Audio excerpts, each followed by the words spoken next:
after a tumultuous offseason that has led to an up-and-down campaign that saw them miss a shot at a top 3 just last Friday, Brgy Ginebra now look to salvage the 8th and final ticket to the playoffs without any complications. Standing in their way, though, is their arch nemesis Talk and Text, who find themselves in an unfamiliar situation, needing a victory just to live to fight another game. Ang barangay at ang tropa ay nandirito na para sa gyera sa MOA Arena. Welcome everybody sa pagtutok ng Sports 5 dito sa Governor's Cup. Magumar dyan kasama si Jason Webb. And not enough can be said about this matchup. Definitely explosive fireworks in the making. You know, Magu, when you say a matchup between Talk and Text and Brgy Ginebra, usually you're talking about getting into the semifinals, battle at the top. But this time around, very different. Because both teams right now, they're just fighting for survival. Fighting just to live another day. Brgy Ginebra with a win makes it to the quarters. Talk and Text with a win is guaranteed of a knockout game bukas to try and make the playoffs. Una natin pagtuunan ng pansin, Jason, etong Talk and Text, tila sinasabi, nawalan daw ng signal etong tropa, especially in their last 4 games. For Talk and Text, they're looking to turn things around. That's 4 straight losses for that team. 3 with their old import, si Mitchell. Tapos isa naman kasama si Fels. You know, they had some close games, but close is not good enough. Right now, they have to stop that run, turn things around for that team. 111 points per ball game ang pinamigay na itong tropa in those last 4 losses. Kaya tututukan natin paano magiging depensa nila sa gabing ito. Pagdating naman dito sa kanilang kalaban na Brgy Ginebra, itong huling laro, 4 na laro naman ng Barangay, tila paiba-iba ang tama. You know, paiba-iba. You have a win, a loss, a win, a loss, baliktaran. For today, Brgy Ginebra is hoping na matuloy pa yung streak na yun, that every time they've come from a loss in those last 4 games, nananalo sila. They want to be able to get that win today, and then after that, kailan pa nila iniisip na maputol na yung streak ng win-loss, win-loss. You know, they're coming off a heartbreaking loss just last Friday. You're hoping, if you're a Brgy Ginebra fan, that these players from Ginebra have a very short memory.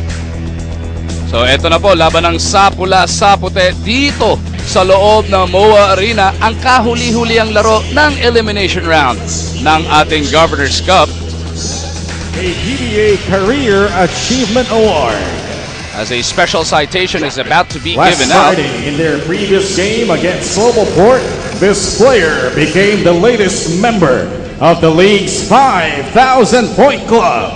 Only the 8th player to achieve the feat with his current team and 69th overall in the PBA. Congratulations to Brgy Ginebra San Miguel's number 13, J.J. Helterbrand.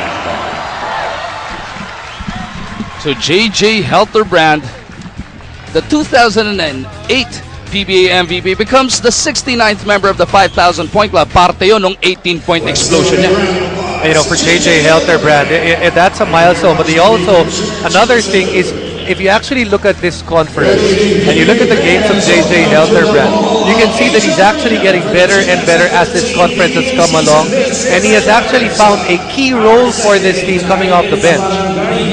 San Miguel going up against the Top and Texters. Here are your starters. First, from your Brgy Ginebra San Miguel. At center, number 44, Dior Luhorn. At guard, number 5, L.A. Tenorio. The other guard, number 47, Mark Cargiva.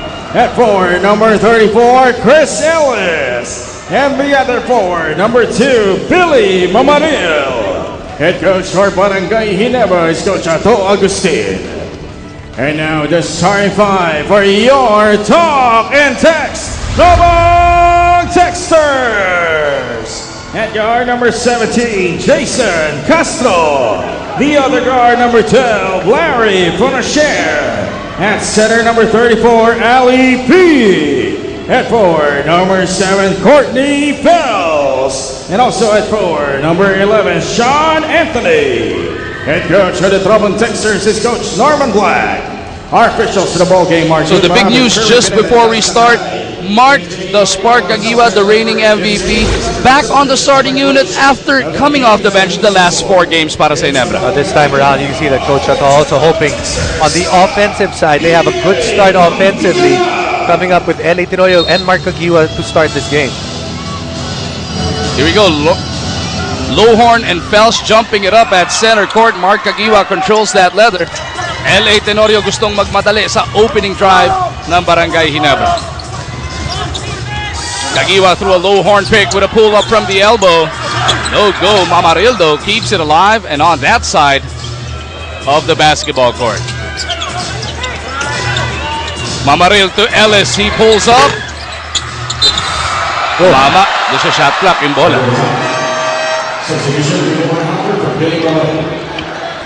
So no count on that bounce para dito kay Ellis.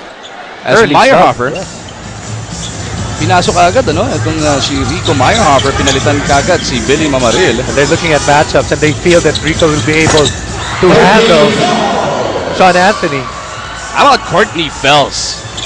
Came in just last game para dito sa Tropang Textures, getting the scoring going dito sa loob ng MOA Arena. Lowhorn gustong bumawi, gets those 2 points. What's your first impression of Courtney Fels? Courtney Fels, we saw him in the last game. I believe it was against Air 21. A very long player, can create his own shot pretty easily because of his length.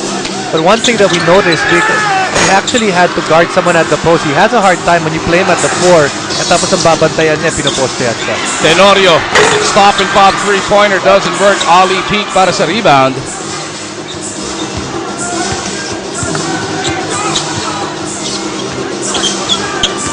Castro looking to slice through. That floater is good para dito kay the Blur. In this game, you're looking at guys that actually are trying to keep their MVP hopes alive. You have Jason Castro on one end and LA Tenorio para naman sa Barangay Ginebra. Of course, Castro was the Philippine Cup Best Player of the Conference. Tenorio was the Commissioner's Cup BPC. At ang sinasabi nga, pagka nanalo ka na ng BPC, ibig sabihin, nominee ka na. Kung ano gawin mo sa third conference, kung sino mas makalayo, yun ang llamado sa habulan sa MVP. Unless, of course, a non-BPC winner actually came out very strong in the third. Peak. Trying to carve some space. His pass out, taken away by Ellis. Malalim na yung katlo ni Fels. Ellis jumps into the corner. Tenorio nakita si Meyerhofer. Lowhorn looking to attack. Pinaalis pa ito si Ellis. Lowhorn spinning away. Buto pa rin inabot dito kay Fels. Very good help defense on the part of Fels. Para naman sa Barangay Ginebra, you want to be able to call a play out here. This one, kita natin straight isolation. Nanakaw ang Ginebra. Tenorio to Meyerhofer. Tie the game at 4. And mag-win this game. You have guys like Rico Meyerhofer as well as Ellis. You're going to be key to be able to, put some depth dito sa Barangay Ginebra. Ponasherno lights it up from deep. First triple of the game, lamang na 3 ang tropa. Tenorio looking for Kagiwa. The reverse is bothered by Fels. Pero merong foul, so 2 shots parating para dito.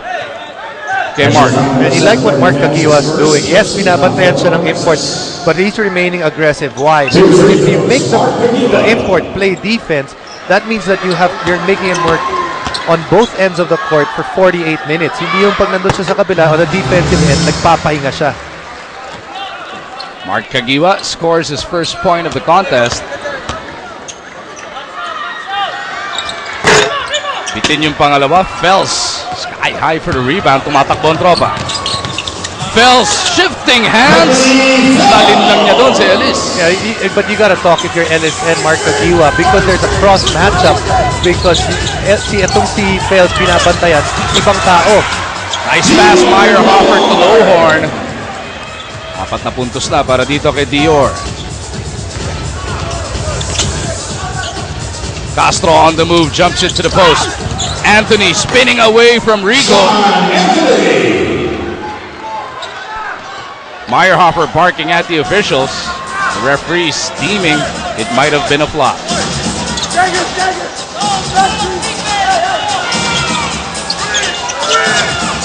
4-point ball game in favor of Talk and Tex. Tenorio wanting to bring them to within 1. Misses on that 3.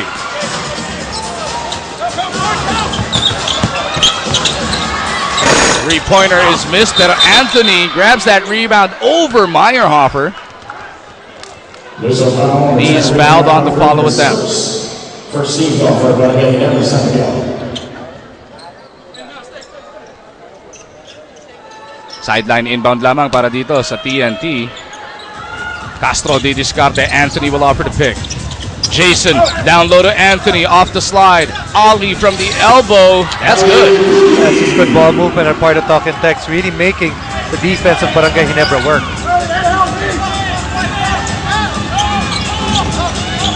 Meyerhofer comes out to meet the pass. Kagiwa pull it underneath to Lohorn. Inabot siya ng foul ni Ali. First personal, napito dito kay Dior Lohorn at the line for 2 shots. Lohorn putting up nearly 31 points and 12 rebounds per ball game para dito sa Ginebra. Pero may mga nagsasabi na kailangan pa niya mag-extend pa kahit gano'n na kaganda mga numero. Yeah, his numbers are really good para dito sa Ginebra, but then he's just not one of those imports that would dominate a game at certain points, in which I guess sometimes that would be really important. Remember, if you're a post-up guy, hindi katulad nung ibang mga wing na import natin. Sa labas pa lang, nag-aano na sila, nagsiset up na. Peak had to gather himself. Pasok pa rin yung kanyang baseline, Jay. 4 na puntos din para sa kanya. Now, right now, with those 2 jumpers, Lohorn is going to have to slide out or move out to defend Ali Peak. Meyerhofer hanging in the air. Wala. Kagiwa is there to clean it up. One of the better rebounds para sa Barangay Ginebra is Mark Kagiwa. He's the one that does the scoring, and he's also one of the better rebounders from that guard spot, actually for the entire team. Tenorio on the move, looking for Ellis on the run. Fels breaks it up. Merong foul. Speaking of the rebounding guards, outside of Dior Lohorn, yung rebounding, wala masyado nakukuha Ginebra mula sa front line nila. It is actually Kagiwa and Tenorio averaging more than 6 boards per game. Ball slipped in the hands of Mark Kagiwa there. Well, going back to your point, that's why you just have to give credit to both Mark and LA, because despite them, having to score and create, rebound pa rin sila.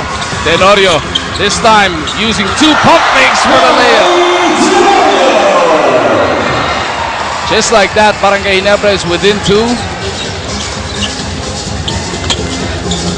Peak hands off papunta kay Castro. Lohorn shuts the door. Kick out pass taken away by Tenorio. It's going to be a 3-on-1. LA to Kagiwa. Tabla ang ating labanan. See there, just the creativity of LA. Both ends. Siya na yung nakakuha ng steal and then able to give the pass to Mark Kagiwa. LA Tenorio leading everybody in assists dito sa Governor's Cup, averaging nearly 10 per ball game. Fels though finding Castro. Overshoots that 3. Rebound battle. Fonasher at Anthony nag-agawan pa doon. Fonasher will troop the line. We talked about the defense of LA earlier, but also here, first it is creating your own shot because you have to be a main threat, and then after creating for others. So far, LA Tenorio with the points and also the assists. Already 3 assists para dito kay LA. Alapag checking into the game for the first time, pero bago pa siya makalaro, meron muna tayong timeout. Mark Kagiwa describes this conference as his most stressful ever. There are times that he needs to be a scorer, pero meron din namang mga panahon na gusto niyang tumulong sa kanyang mga teammates. He's very frustrated because his team lacks fluidity and team basketball. At dahil dyan, kinausap niya ang kanilang high-scoring import at sinabing silang mga locals ay dapat tutulong din naman. Balik sa inyo, Magu. Thank you, Sel. Ito ba si Sel at si Aaron na tayo din? Nag-videoking kagabi.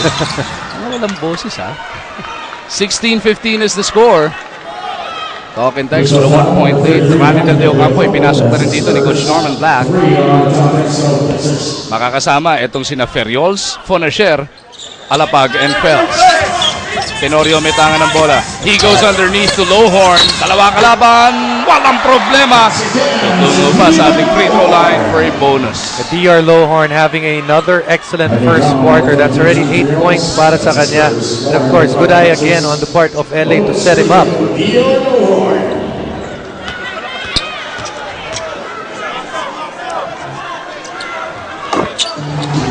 Lohorn completes that 3-point play. Unang tikim ng lamang para dito sa Barangay Ginebra after being down by as much as 6 earlier on. De Ocampo to Fels. Natumba si Ellis. De Ocampo loses control. Nagulat si RDO pag salubong sa kanya doon. Ni Lowhorn as we take a look at this Prestone defensive stop of the game. Brought to you by Prestone Brake Fluid. For superior braking action and safety, sigurado nasa mabuti kang kamay. Kagiwa attacking from the left gets the finger roll. And again, he remains in that mode. You gotta attack that import. He's already got 7 points, so he's had success dun sa import ng Talk and Text. At yung maganda dun nga, pinahihirapan niya on both ends. Bells against Ellis. They go to Alapag. Couldn't get rid of Tenorio. Ranida lines it up. Couldn't send it home. Lowhorn over to Tenorio. LA to a huge pick. Lowhorn sliding. Now he gets the pass. Lowhorn's in trouble. He is fouled. IMS likewise back in the fold para dito sa Tropang Dexters. Bukod doon sa mga Gilas players nila na pwede natin sabing na fatigue because of their service to the country, si Ryan Reyes, yung isang sinasandalan nila, ina-injured din. Early in their campaign as Ellis with a getaway. Offense of Ginebra humming at here in the first quarter. 22-16, nataplan na nila yung biggest lead of the game. Naitinayo ng tropa, Periol sa ilalim. Baliktad yung Pectus, mamaril for the board. Oh! Chris Ellis failing to catch that rock.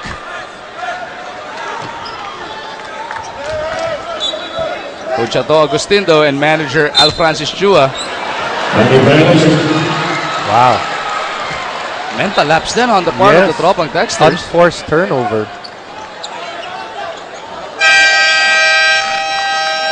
And Coach Norman wanting to talk things over, parang kulang.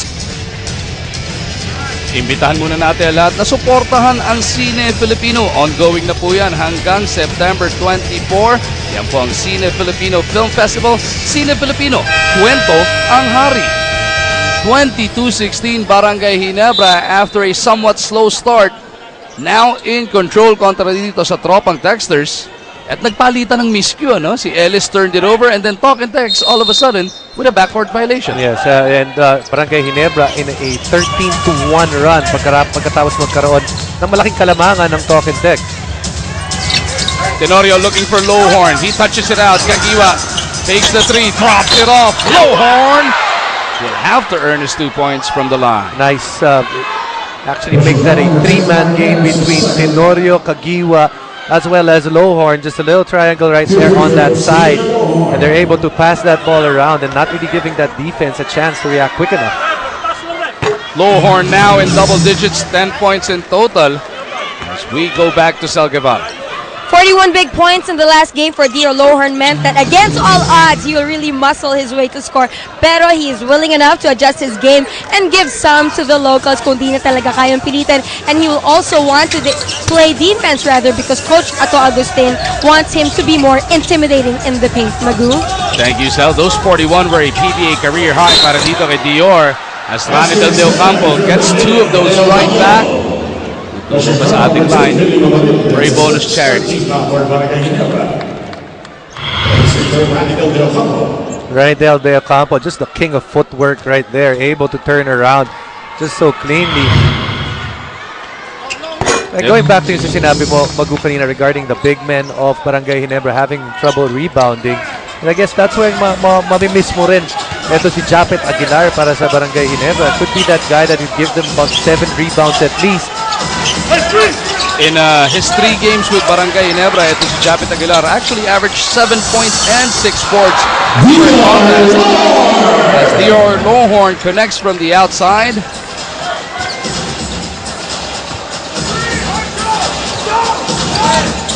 Kirby Raimundo nagbalik na rin para sa Ginebra last time around. Played 6 minutes, did not score pero came up with 4 rebounds, Jason.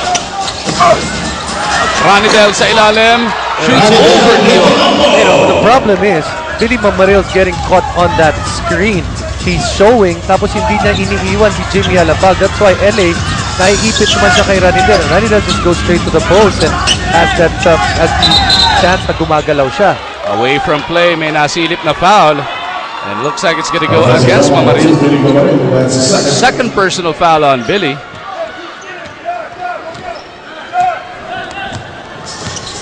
pagkakataon ng tropang Texters. See right there, that first screen works.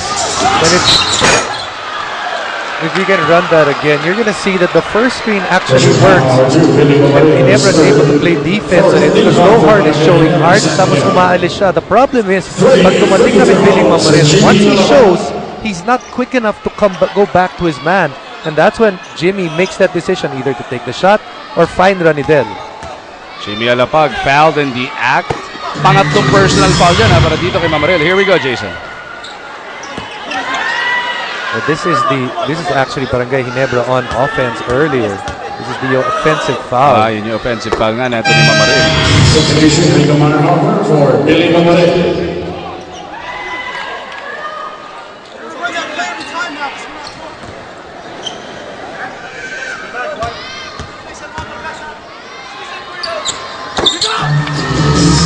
Alapag takes Talking Text to within 2 points, 26-24. Wala na po 3 minuto natitira.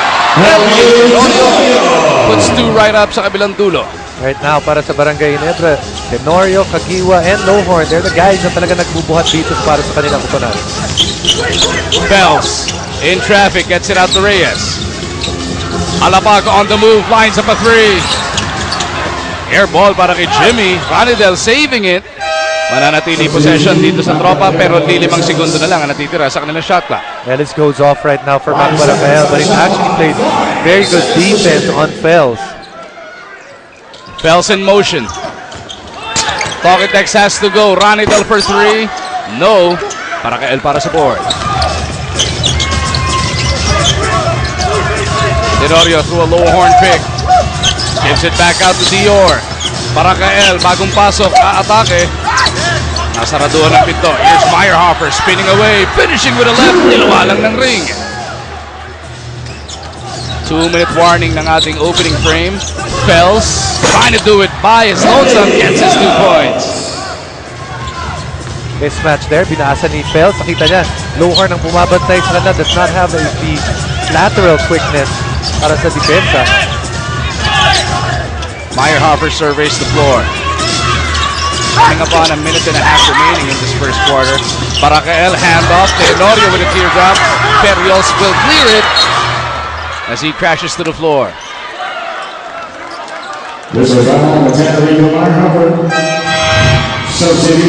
Meyerhofer whistled for his second personal foul. So namomroblema na naman ang frontline dito ng Ginebra. Mamaril already on the bench with 3. Meyerhofer picked up his second. That's a depleted front line and undersized front line para sa Ginebra. JJ Helterbrand now on the floor. Pinalitan muna si Tenorio. Ferrios attacking Lohorn. Ferrios up and under. Trying to go glass. Harvey carries there to clean it up.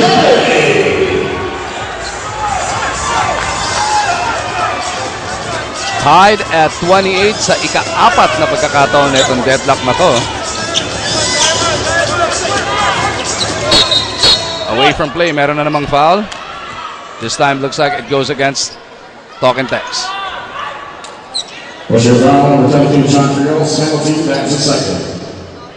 Ferrios ang napituhan dito. Dahil penalty na, magkabilang koponan. 2 shots para kay Barakel.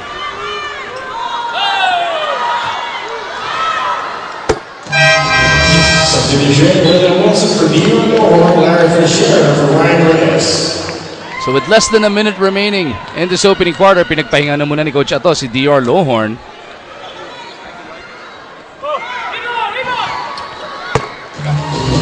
And the 71% free throw shooter goes 2 for 2. Dalawa na naman ang abante ng Ginebra.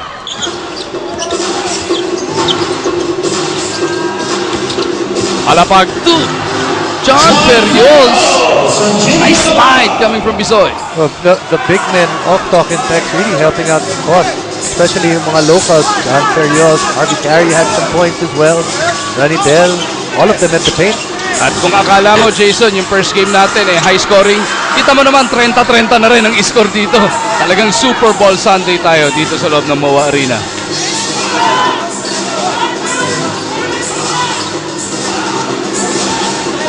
Alapag wasting away the time. May mga 3.5 second differential ang quarter clock and shot clock.